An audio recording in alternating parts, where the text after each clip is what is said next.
quite close to Finland comparing to Korea.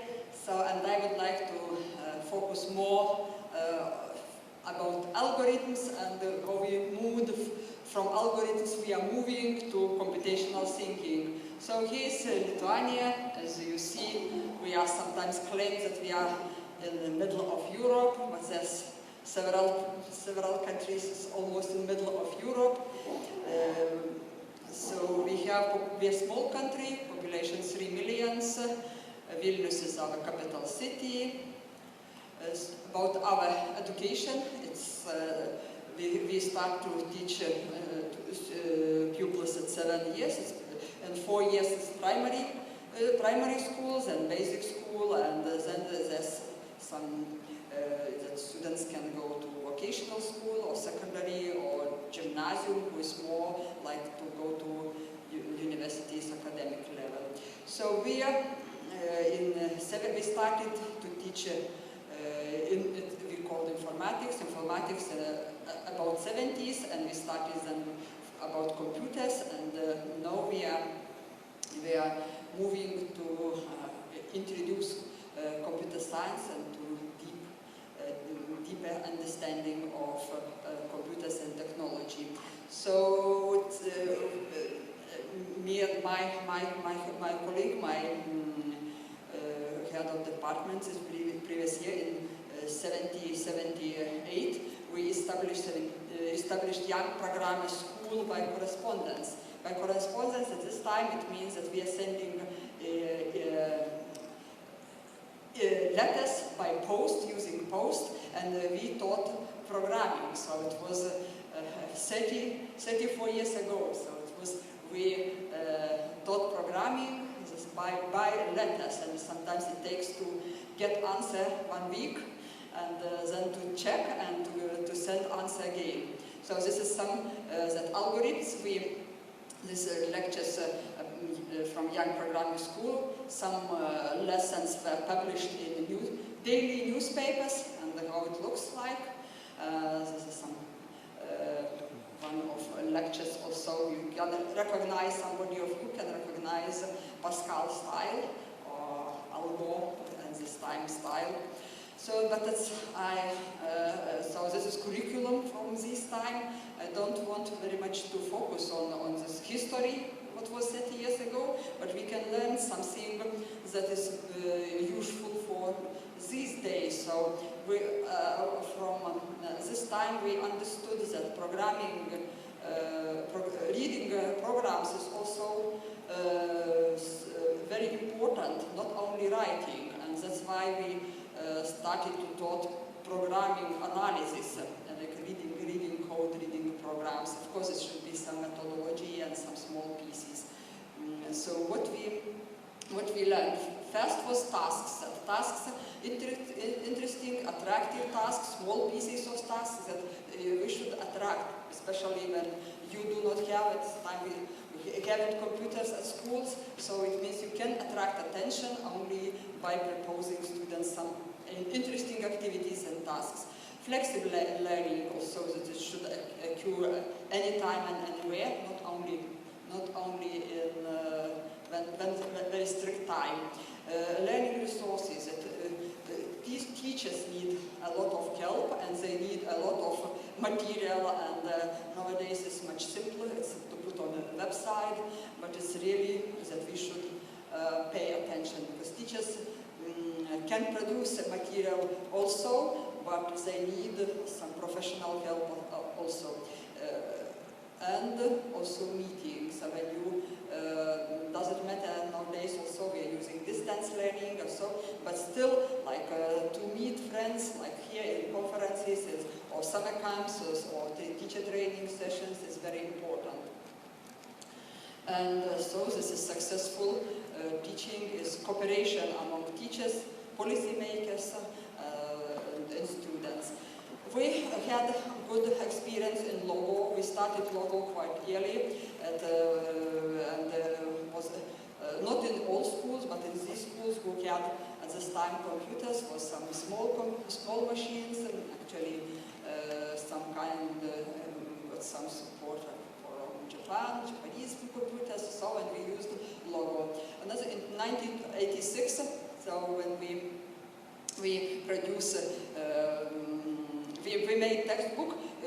At this time, Lithuania was under Soviet Union, and Russia started teaching informatics compulsory for all high school students, and we immediately translated a textbook, and we added our language because it was recommended to teach this time like Fortran or some old, but we thought that it's very good to introduce Pascal, and Lithuanian was teaching different with Pascal. And in 1991, when we got independence, so we immediately wrote textbooks. This is a textbook written by me and my colleague for 10 and 12th grade on informatics. It was not only programming, but also maybe like one-third part on computer science. So from 2005, our Ministry of Education renamed informatics. We maybe at this time more modern. We called IT, information technology, but we called information technology. But still, we had and we have some parts of informatics or computer science. So this is, for example, still now we have at 5th and 6th grade, half of lessons is to teach logo or to teach Scratch. Teachers or schools can choose. So this is curricula today. What we have today at 5th, 6th grades. It is 12 years old students. So you see they have this some IT topics, and also this is modeling with computer. Modeling with computer, it means that teachers should use logo or Scratch, and to teach them to produce small programs, animation, or so on. It means that they should teach, and students should learn a little about programming. And more about programming we have in 9 and 10 grades. This is introduction to programming, and also web page design. Web page design is also, can be taught also using some programming tools. And upper secondary schools, living grades is 11, 12. So we have this. This is optional course, and we have this general. We are not satisfied now with this general course, and we have an extended or advanced course. That means that programming and also developing database and management. So it's like continuation. Students should have this course after 9 and 10 grades. So this is more detailed topics, as I already told. That is about modeling with logo and Scratch. Almost half of the lectures. And this is some textbooks, for example, 5th, 6th grade. And for these more detailed topics of 9, 10 grades and 11, 12 grades. We also have school leaving exam in Lithuania. Every student leaving school should choose at least 3 exams, and at most 6 or 7. Sometimes it's variation of years. And IT, together with programming, is one of subjects that students can choose for matriculation exams. And so this is system of informatics or IT exam structure. So we have 50% or 50 scores is focused more on information technology. It's like connection with some text processing, spreadsheets. In spreadsheets you can include like some formulas or so. It's maybe also can be like computer science. And the 50% is on focusing on programs, and students should write 2 or 3 pieces of code. And maturity exam. This is some components. If you go in detail, I am not going to details, but as you see, there's some loops, components, procedure, functions, parameters. It's how we build our exam. First task is more intended to examine the students' abilities to use procedures, data types, algorithms to manage this input and output text style. And second task is more complex and requires more like deeper knowledge in perform operation implementing algorithms, usually arrays, record types. So this is about. We have evaluation system. This is a semi-automatic evaluation system developed by one of my doctoral students, and it's quite successful. That it means semi-automatic. It means that the system not only like an Olympiads tested only automatically, but provide some hints for evaluators that they should look for in code and decide. It is because to evaluate a lot of students who are passing exams, so we need very precisely to make scoring. So this is some schema of evaluation of programming task, and where experts need also code of students to allocate points. So now I would like just to maybe to summarize what we have at the moment. That informatics and IT, it's advanced elective modules for upper secondary school. It's for 17, 19 years old students. We have a compulsory IT and informatics for all with elements of some elements of algorithms. And from 2015, from this year, we started to experiment. We call it like modern informatics for all children with elements of programming. And in primary school, we start to integrate with other subjects, with like Japan tones that they're doing also in elementary school, under math or under other subjects. But we started with few schools, and so also I should just summarize that informatics introduced in our curricula in 1986 for high school, and it was never removed. It was changed some shape, focused more on information technology, but still in our schools. Of course, we are discussing quality, how to improve it.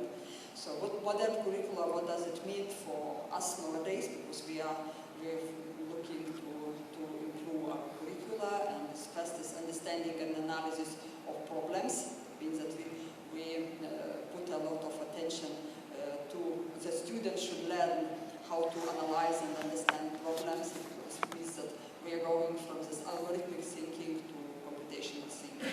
Second is programming and problem solving by using computers. So it's by using not only computers but other devices and mobile devices also to make some applications. Third is to understand how works computers, digital devices, and networks, principles of functioning of all these devices that are around us, modern devices.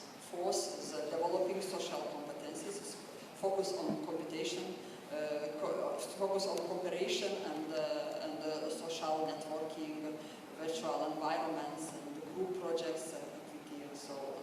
And the last one is observing law and security principles and regulations. So this is some attitude, positive, negative impact of technology on culture, and so on. Supportive activities is like, it's very important. It's teacher preparation, and teacher is the most important technology. So this, we have many problems with teachers. Teachers profession is not prestige in Lithuania. We still have these problems with teacher education, teacher training. standards, evaluation and support in classroom. Also, it's very, very important to nowadays to use MOOC, for example, to provide material for both teachers and pupils, and also to use material, to use technology in other subjects, and thus to increase this computational thinking skills. So we should also suggest many methods to work on didactics of informatics. Actually, I'm teaching didactics and informatics at Vilnius University, and so my few students, doctoral students, now focus on gamification, how to introduce gamification in teacher education and in computer science education, and contests, as already I presented at Spiva Olympiads and some other online and on-site activities. So our challenge is not to motivate and engage students through K-12, and also role of coding programming, and so if we see if we want to make good curricula for our schools, so we should think more complexity, and we should understand that informatics is not pure programming. That programming is quite important part of informatics or computer science, but it's not equal. So we should focus also on concepts, on principles, and for example, like concepts without computers. I think that everybody knows this computer science unplugged activities. It's very, very, very interesting and very nice to bring computer science concepts to kids.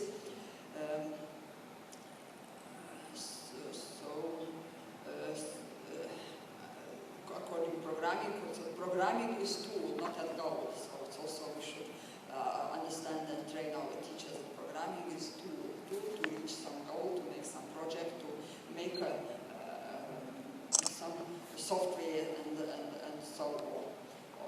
So if we are thinking then about programming language, also we should, as researchers, we should think which programming language is good for which age and so on. So what about methods of introducing informatics concepts?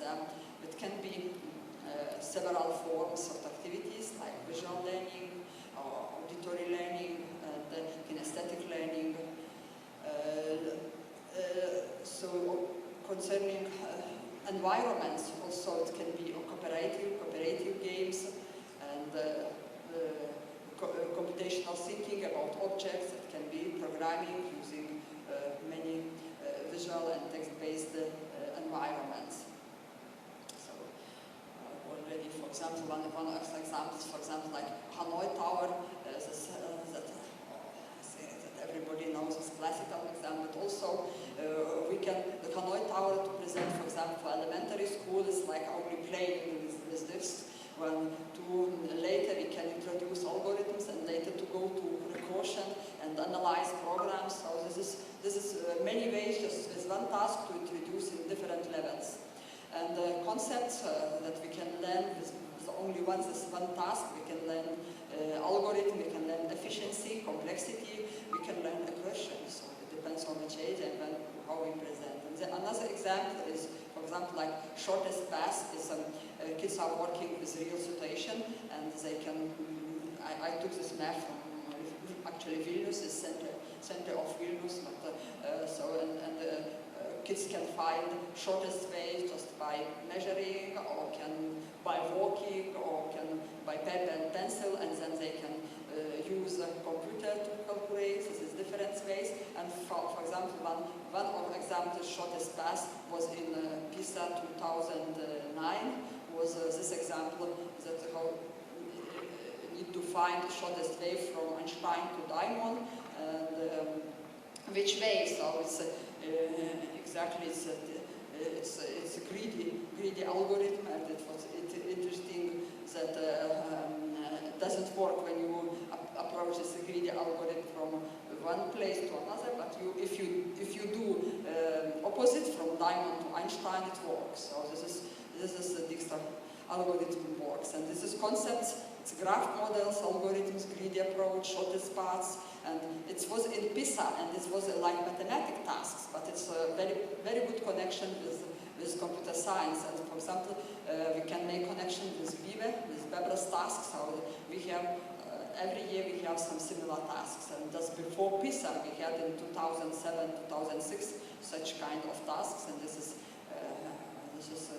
how you can calculate this shortest task. So conclusions, what we can, how we can develop our modern informatics curricula. That is what we should, that students needs a broader view on informatics and technology and applications. Teaching informatics focuses on problem solving and computational thinking, and that informatics is taught independently of application software. What it means that they should, doesn't matter which software, with, for example, spreadsheets, they can be able to work. And also we should focus more on problem situations and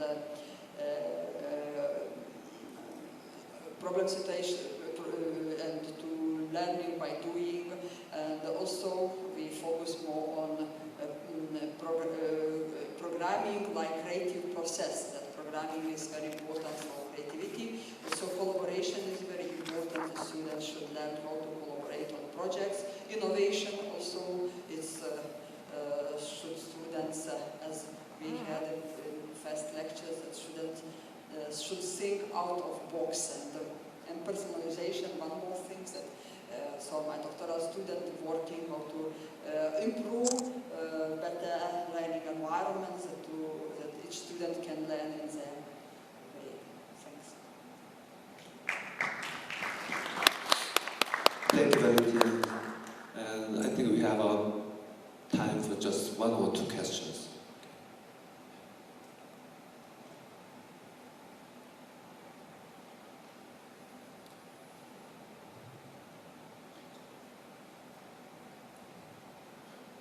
You have talked about the opinion toward other subject co-curriculum.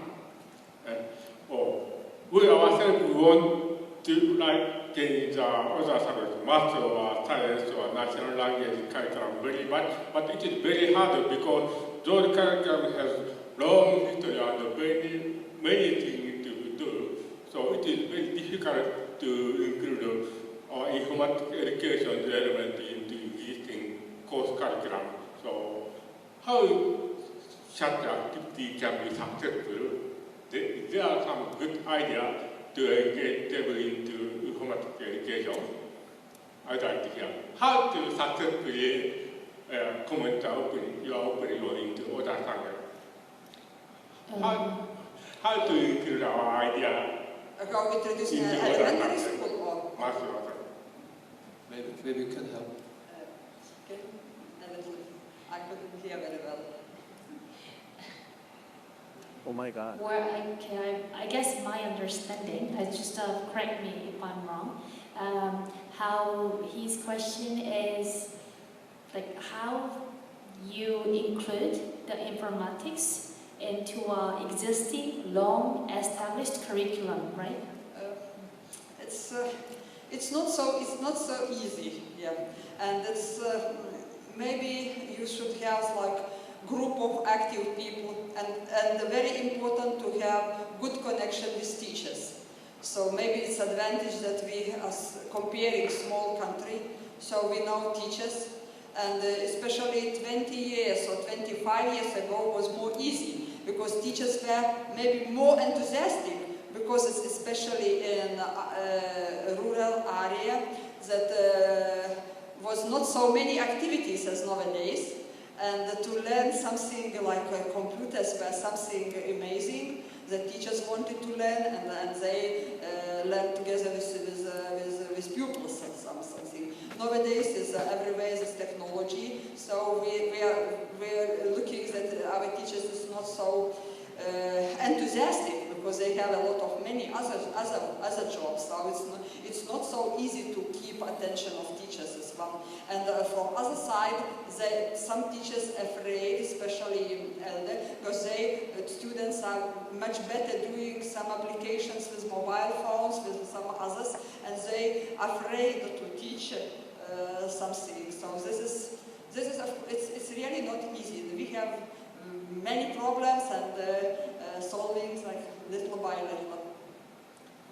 네, 뭐 이제 일본에서는 좋은 프로그램이나 이런 것이 아주 오랫동안 오랫동안 되어 있는 그런 커리큘럼이었고, 이런 이제 인포마틱스가 이제 과목으로 들어오는 데 있어서 좀 이렇게 쉽게 이렇게 자리를 잡고 들어오기가 어려운데 어떻게 성공적으로 할 수 있었느냐는 얘기를 여쭤보셨는데, 기본적으로 리투아니아에서는 리투아니아도 역시 그런 어려운 점이 있고, 일단 기본적으로 이렇게 해야겠다는 의지나 이런 것들이 또 있어야 되는 것 같아요. 한 20년, 25년 전에는 이제 과목들도 좀 더 심플했고, 그때는 좀 더 많은 과목들에 대한 이제 그 선생님들의 이제 열정이나 이제 그런 것들이 있었으나, 지금은 훨씬 더 복잡해져 있고, 특히 프로그래밍이나 인포마틱스는 오히려 선생님들이 학생들이 더 이제 모바일이나 이런 테크놀로지 익숙해졌기 때문에 더 나은 것이 아닌가라는 그런 걱정도 하고 이런 것도 있기 때문에, 결론적으로는 이제 아주 액티브하게 할 수 있는 어떤 한 그룹의 그런 사람들이 이제 그 의지를 가지고 끝까지 끌어가야 되는 그런 것입니다. 네, we don't have much time, so just one quick question. So if anybody has more questions, we can ask the questions after this session. I'd like to confirm that all or almost students in your country study such good study, right, as you introduced now. I ask you this because in Japan there are good teachers, good contents, or good proposal like Professor Kuno proposed before, but they are only a small portion of the country. Almost major part of our country has no understanding to algorithms or programming is important. Most students study. All students study. I mentioned that we have mandatory information technology in 5th, 6th, we have mandatory from 5th to 10th grade. But it's a small amount, it's like one hour per week. But of course, it's not all students are brilliant.